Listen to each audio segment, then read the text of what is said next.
சோழ நாட்டை மனுநீதி சோழன் என்ற மன்னன் ஆண்டு வந்தான்.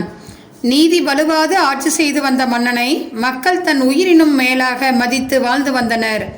சோழ மன்னனின் நீதியின் சிறப்பை அறியவே தேவேந்திரனும் யமதர்மனும் பசுவாகவும் கன்றாகவும் வந்து அவரது நேர்மையையும் நீதி வலுவாத தன்மையையும் கண்டு வியந்து பல்லாண்டு புகழோடு வாழ்வாயாக என்று வாழ்த்து கூறி மறைந்தனர்.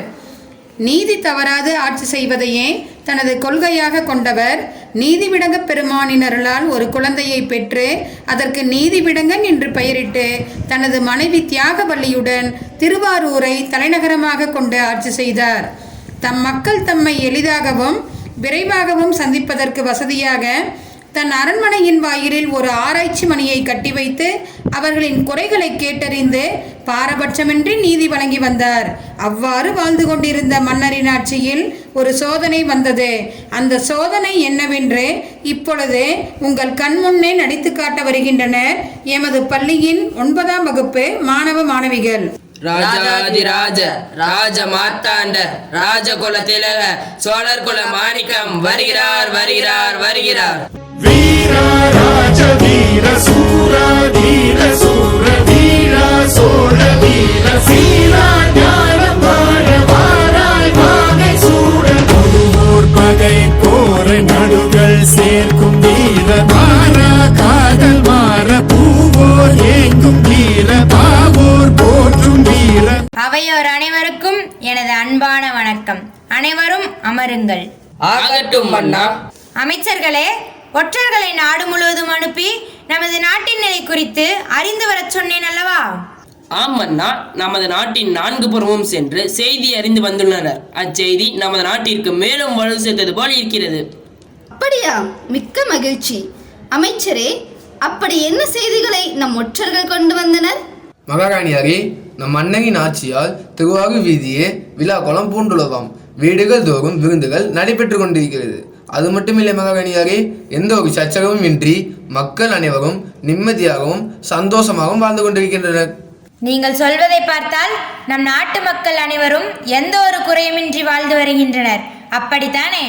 வேந்தனே, தங்களுடைய நீதி தவறாத ஆட்சியில் மக்களுக்கு ஏது குறை மன்னா? மன்னா, அரண்மனை வாலில் கட்டப்பட்டிருக்கும் ஆராய்ச்சி மணிக்கு தாங்கள் செவிசாய்த்து நீதி வழங்கி வருவதால் தங்களை பெரிதும் மக்கள் போற்றுகிறார்கள். அரசே, குடிமக்களின் நலன் கருதி தாங்கள் இரவு பகல் பார்க்காமல் ஆட்சி செய்து வருவது எங்களுக்கு மிகவும் பெருமையாக உள்ளது. அரசு பணியில் இருப்பவர்களே தவறு செய்தாலும் அவர்களை சரி செய்யும் பொருட்டு அவர்களுக்கு தண்டனை தந்து அவர்களை வழிநடத்தி செல்கிறீர்கள். அதனால்தான் நம் நாட்டு மக்கள் பயமின்றி நிம்மதியாக வாழ்கின்றார்கள் மன்னா. அறவழியில் ஆட்சி செய்து மக்களை காப்பது மன்னனின் கடமைதானே? ஆம் மன்னா. அறம் தவறினால் நீதி இல்லாமல் மறைந்து போகும். அதனால் தான் நீதியை காப்பதில் நான் மிகுந்த கவனமுடன் செயல்படுகிறேன். மன்னருக்கு என் பணிவான வணக்கம். கலைகளையும் கல்வியையும் கற்கச் சென்ற நம் இளவரசர் தங்களை சந்திக்க வந்து கொண்டிருக்கிறார்.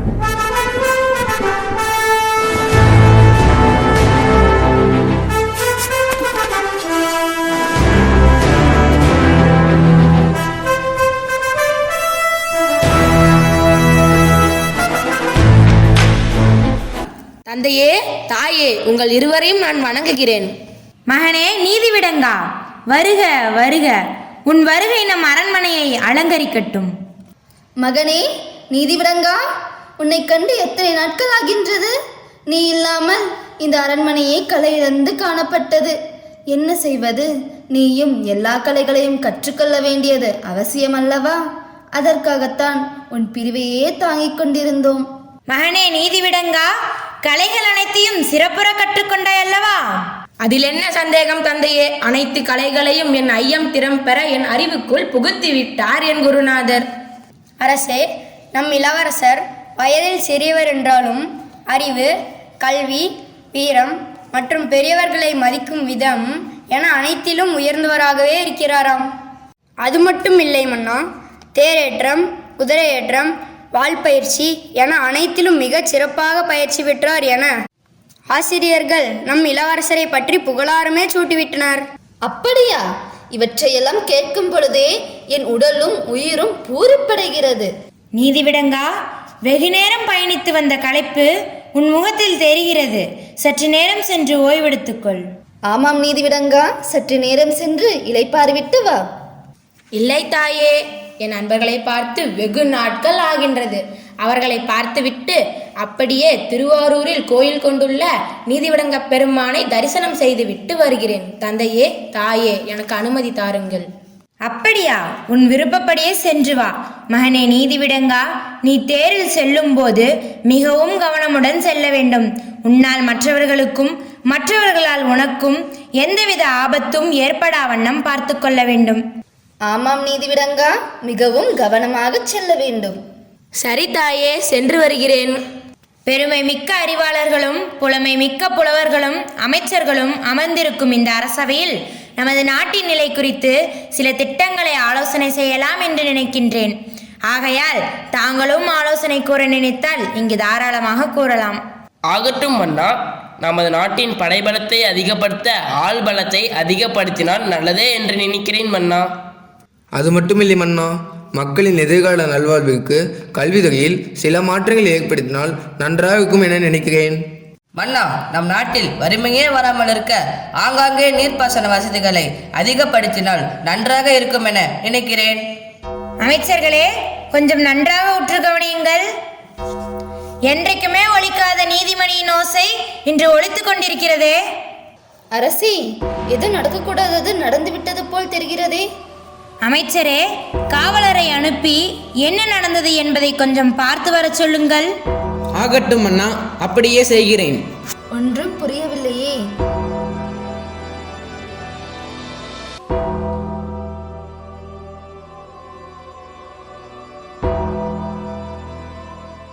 வணக்கம் அண்ணா. ஒரு தாய்ப்பசு வெகு நேரமாக நமது அரண்மனையின் ஆராய்ச்சி மணியை அடித்துக் கொண்டிருக்கிறது. என்ன? நம் அரண்மனையின் ஆராய்ச்சி மணியை ஒரு தாய்ப்பசு அடித்துக் கொண்டிருக்கிறதா? அப்படி என்ன நிகழ்ந்திருக்கும்? ஆமண்ணா, இது நாள் வரை இந்த மணி ஓசையை நாம் அனைவரும் கேட்டதே இல்லையே. ஒன்றும் புரியவில்லையே. மன்னா, மன்னா, நடந்த நிகழ்ச்சிகள் அனைத்தையும் நான் அறிவேன். அப்படியா? நடந்தவற்றை விவரமாக கூறுங்கள். அண்ணா, தங்கள் மைந்தன் திருவாரூர் கோயில் சென்று திரும்பி வரும் வேளையில் அரச வீதியில் ஓர் இளம்பசு ஒன்று இளவரசரின் தேர்ச்சக்கரத்தில் அகப்பட்டு அகால மரணம் அடைந்து விட்டது. என்ன? அப்படி என்றால் அந்த கன்றை இந்த தாய்ப்பசுதான் தங்களிடம் முறையிடவே இங்கு வந்து ஆராய்ச்சி மணியை அடித்து கொண்டிருக்கிறது மன்னா. என்ன கூறுகிறீர்கள் அமைச்சரே? என் மைந்தன் ஒரு உயிரை கொன்று விட்டானா? இதை கேட்கும் பொழுது நஞ்சு உண்டவனின் உடலில் பாயும் நஞ்சை போல என் உயிரை கொள்கிறதே. அரசே, பதட்டம் வேண்டாம். நம் மைந்தன் எந்த உயிரையும் கொலை செய்யும் அளவிற்கு கொடூர மனம் படைத்தவன் அல்ல என்பதை தாங்கள் மறந்து விடாதீர்கள். தியாகவல்லி, சற்று பொறுமையாக இரு. இதுவரை சோழ அரசர்களின் ஆட்சி சிறப்பை மக்கள் வாயார புகழ்ந்து கூறுவதையே கேட்டிருக்கிறேன். ஆனால் இன்று என் மைந்தனே இப்படி தவறிழைத்து விட்டானே. அரசே, வருந்த வேண்டாம். இளவரசர் செய்த குற்றம் எதிர்பாராமல் நடந்தது. என் ஆட்சியில் அநியாயமாக ஒரு பசுக்கன்று இறந்து விட்டதே. இதைவிட என்ன கொடுமை நடக்க முடியும்? எங்கே அந்த பாதக செயல் புரிந்த நீதிவிடங்கன்? அரசே, அவசரம் வேண்டாம். பேசாதே. குற்றம் செய்தவன் கொற்றவனின் மகனாக இருந்தாலும் தண்டிக்கப்பட வேண்டும். அரசே, எதிர்பாராத விபத்தை குற்றம் என்று எப்படி நீங்கள் கூற முடியும்? கன்றை கட்டி வைக்காமல் வெளியே அலைய விட்டது பசுவின் சொந்தக்காரரின் குற்றம். தேர் செல்லும் அரச வீதியில் மாடுகளை மேய விட்டது அவரின் மற்றொரு குற்றம். இந்நிலையில் நம் மகன் எவ்வாறு குற்றவாளியாக முடியும் கூறுங்கள். மகாராணியார் சொல்வதும் சரிதான். தேர் செல்லும் வழியில் கண்டு சென்றது எதிர்பாராமல் நடந்த செயல். இளவரசன் எந்த நிலையிலும் கவனத்தை சிதறவிட்டிருக்க கூடாது. சிதறினால் இந்நிலைதான். நீங்கள் என்ன கூறினாலும் சரி. நீதிவிடங்கன் கன்றை கொன்றது அறியாமல் நடந்தது என்றாலும் குற்றம் குற்றமே. இப்போது பசுவின் துயரத்தை போக்க என்ன வழி என்று முதலில் கூறுங்கள். அரசே, தாங்கள் இவ்வாறு வருந்துவதால் அதற்கு தீர்வு காண முடியாது. பசுவின் கன்றை கொன்ற பாவத்திற்கு அதை அடக்கம் செய்வதுதான் ஒரே வழி. அமைச்சரே, என் மகன் என்பதற்காக தாங்கள் சொல்வதை நான் செய்தால் இந்த சோழ பரம்பரையின் பெருமை என்னால் தலைகுனிந்து விடாதா? மன்னர் கூறும் நீதிமுறை அளிக்கப்பட்டது என்ற குற்றம் என்னை வந்து சேராதா? எங்கே அந்த நீதிவிடங்கன்? அவனை இழுத்து வாருங்கள். மன்னிக்க வேண்டும் அரசே, இது எதிர்பாராமல் நடந்த விபத்து என்றாலும் இதற்கு நான் காரணமாகிவிட்டேன் என்பதை மறுக்க இயலாது. இதற்கு தாங்கள் என்ன தண்டனை கொடுத்தாலும் ஏற்றுக்கொள்ள நான் தயாராக உள்ளேன். நீதிவிடங்கா, நீ மன்னிப்பு கேட்பதனால் நீ செய்த குற்றம் இல்லை என்று ஆகிவிடுமா? நீதிவிடங்கா, அமைதியாக இரு, சிறு பிள்ளை நீ. அரசே, ஒரு கன்றின் உயிருக்காக தவமாய் தவமிருந்து பெற்ற நம் மகனை தண்டிப்பது சரியாகுமா? தயவு செய்து என் வார்த்தைக்கு செவிசாயுங்கள் மன்னா. அரசே, அறியாமல் செய்த விலையை மன்னித்து விடலாம் அல்லவா? இந்த பாவச் செயலுக்கு ஏதேனும் ஒரு பரிகாரத்தை செய்து விடலாம். முடியாது. இந்த மனுநீதி சோழனின் அரசாட்சியில் எல்லா உயிர்களும் ஒன்றுதான். பசுவின் கன்று தேர்களின் சக்கரத்தில் அகப்பட்டு இறந்தது போல எனது மகனும் உயிர் விட வேண்டும். அந்த பசு அடைந்த துயரத்தை நானும் அடைய வேண்டும். இதுவே பசுவுக்கு நான் அளிக்கும் தீர்ப்பு. மன்னா, என்ன கூறுகிறீர்கள்? தயவு செய்து உங்கள் தீர்ப்பை மாற்றி கூறுங்கள். தியாகவல்லி, இது அரச கட்டளை. இந்த கட்டளையை நமது தலைமை அமைச்சரே தேரேற்று நிறைவேற்றுவார். தந்தையே, பாரபட்சமின்றி நீதி வழங்கிய தங்களை நான் பெரிதும் போற்றுகிறேன். மகனுக்காக மனுநீதி சோழன் நீதி தவறினான் என்ற அவச்சொல் ஏற்படா வண்ணம் நீதியை காத்தமைக்க நான் பெருமைப்படுகிறேன். நீதிவிடங்கனை அழைத்துச் செல்லுங்கள். போகாதே மகனே, நீதிவிடங்கா, நீதிவிடங்கா. அவை களையட்டும். இறைவா, இது என்ன சோதனை? அரண்மனையில் ஓடி ஆடி விளையாடிய இளவரசரை எத்தனை முறை இந்த கைகளால் அள்ளி அணைத்திருப்பேன். இதே கைகளால் எப்படி தேரை ஏற்றி கொலை செய்வேன்? மன்னனின் கட்டளை நிறைவேற்றினால் மக்களின் வெறுப்புக்கு ஆளாவேன். கட்டளை நிறைவேற்றாவிட்டால் மன்னனின் சினத்துக்கு ஆளாவேன். ஐயோ, இப்போது நான் என்ன செய்வேன்? ஆகட்டும், இந்த அரச மைந்தனின் உயிரை காக்க இந்த தலைமை அமைச்சர் தனது உயிரை தந்தான் என்று வரலாறு கூறட்டும். இப்போதே எனது உயிரை மாய்த்துக் கொள்கிறேன்.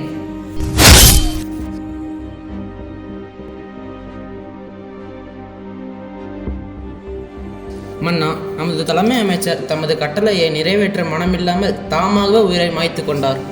தாங்கள் என்ன கூறுகிறீர்கள்? ஆகட்டும், நானே தண்டனையை நிறைவேற்றுகிறேன். வாருங்கள் செல்வோம். மன்னா, தயவு செய்து தங்களது முடிவை மாற்றிக்கொள்ளுங்கள். இளவரசரை எப்படியாவது வாழ விடுங்கள். அமைச்சர்களே, நீதிவிடங்கன் உங்களுக்கு இளவரசன் என்றால் எனக்கு மகன் என்பதை ஒருபோதும் மறந்து விடாதீர்கள். என்ன செய்வது? சமநீதி சட்டத்தை காக்க வேண்டிய கட்டாயத்தில் அல்லவா நான் இருக்கிறேன்.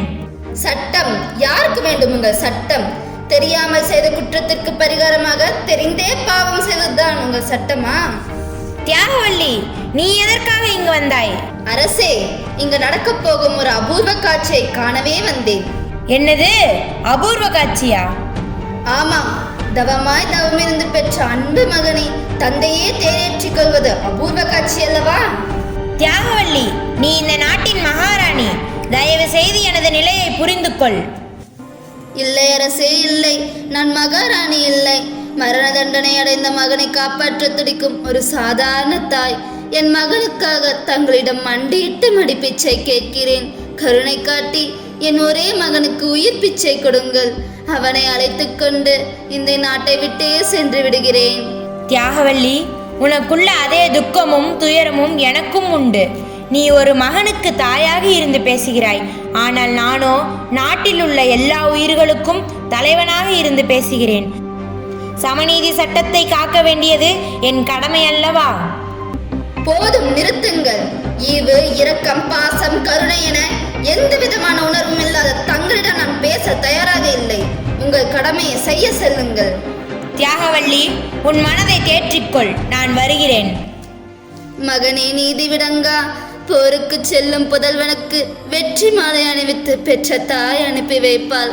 ஆனால் நானோ மரணத்திற்கு செல்லும் உனக்கு வெற்றி மாலை அணிவித்து அனுப்பி வைக்கிறேன். என்னை விட அபலைத்தாய் இந்த உலகத்தில் யார் இருப்பார்களோ? அழாதீர்கள் அம்மா. போர் என்றால் இறுதி வரை போராடி வெற்றி பெறும் பரம்பரை நம் பரம்பரை.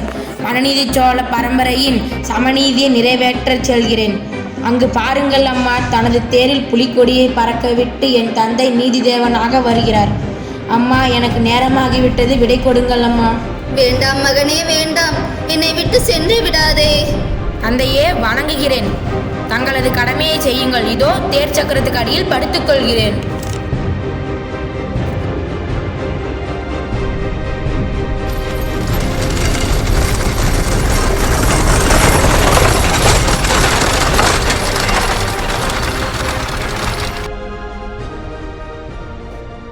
ஐயோ மகனே, என்னை விட்டு சென்று விட்டாயே.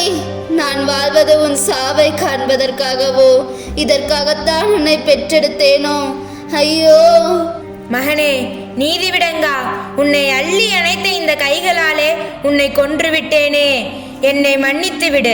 தாயே கோமாதா, நீ அனுபவிக்கும் புத்திர சோகத்தை இனி நானும் வாழ்நாள் முழுவதும் அனுபவிப்பேன்.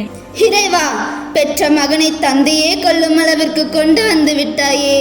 இதுதான் நீதி தவறாமல் ஆட்சி புரியும் மன்னனுக்கு நீ விதித்த விதியா? இனி நாங்கள் இருவரும் எப்படி வாழ்வோம்?